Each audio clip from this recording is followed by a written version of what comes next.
అందరికీ నమస్కారం. శివునికి ఏ అభిషేకం చేయటం వలన ఎలాంటి ఫలితములు వస్తాయి అనేదాని గురించి ఇప్పుడు మనం తెలుసుకుందాం. గరిక నీటితో శివాభిషేకము చేసినట్లయితే నష్టమైన ద్రవ్యము తిరిగి పొందగలరు. నువ్వుల నూనెతో అభిషేకించినట్లయితే అపమృత్యువు నశించగలదు. ఆవుపాలతో అభిషేకం చేసినట్లయితే సర్వ సౌఖ్యములను ప్రసాదించును. పెరుగుతో అభిషేకించినట్లయితే బలము, ఆరోగ్యము, యశస్సు లభించును. ఆవు నేయితో అభిషేకించినట్లయితే ఐశ్వర్య ప్రాప్తి కలుగును. చెరకు రసముతో అభిషేకించినట్లయితే ధన వృద్ధి కలుగును. మెత్తని చక్కెరతో అభిషేకించినట్లయితే దుఃఖ నాశనము కలుగును.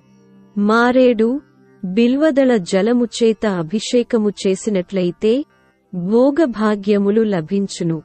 తేనెతో అభిషేకించినట్లయితే తేజోవృద్ధి కలుగును.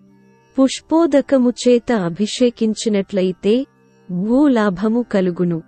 కొబ్బరి నీటితో అభిషేకము చేసినట్లయితే సకల సంపదలు కలిగించును. రుద్రాక్ష జలాభిషేకము చేసినట్లయితే సకల ఐశ్వర్యములు లభించును. భస్మాభిషేకం చేసినట్లయితే మహాపాపాలు నశించును. గంగోదకముతో అభిషేకించినట్లయితే సత్పుత్ర ప్రాప్తి కలుగును. బంగారపు నీటితో అభిషేకము చేయటం వలన ఘోర దారిద్ర్యం నశించును. స్వచ్ఛమైన నీటితో అభిషేకించినట్లయితే పొందలేనివి తిరిగి పొందగలుగుతారు. అన్నముతో అభిషేకించినట్లయితే అధికార ప్రాప్తి, మోక్షము మరియు దీర్ఘాయువు లభించును. శివ పూజలో అన్న లింగార్చనకు ప్రత్యేక ప్రాధాన్యత కలదు. పెరుగు కలిపిన అన్నముతో శివలింగానికి మొత్తంగా అద్ది పూజ చేయుదురు.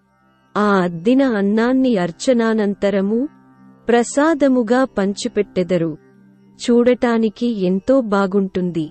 ద్రాక్షారసముచే అభిషేకం మొనర్చినట్లయితే ప్రతి దానిలో విజయము లభించగలదు. ఖర్జూర రసముచే అభిషేకము చేసినట్లయితే శత్రుహానిని హరింపజేస్తుంది. నేరేడు పండ్ల రసముచే అభిషేకించినట్లయితే వైరాగ్య సిద్ధి లభించును. కస్తూరి కలిపిన నీటిచే అభిషేకించినట్లయితే చక్రవర్తిత్వము లభించును. నవరత్నోదకముచే అభిషేకము చేసినట్లయితే ధాన్యము, గృహ, గోవృద్ధిని కలిగించును. మామిడి పండ్ల రసము చేత అభిషేకము చేసినట్లయితే దీర్ఘ వ్యాధులు నశించును. పసుపు నీటితో అభిషేకించినట్లయితే మంగళప్రదమగును. శుభ కార్యములు జరుగుతాయి.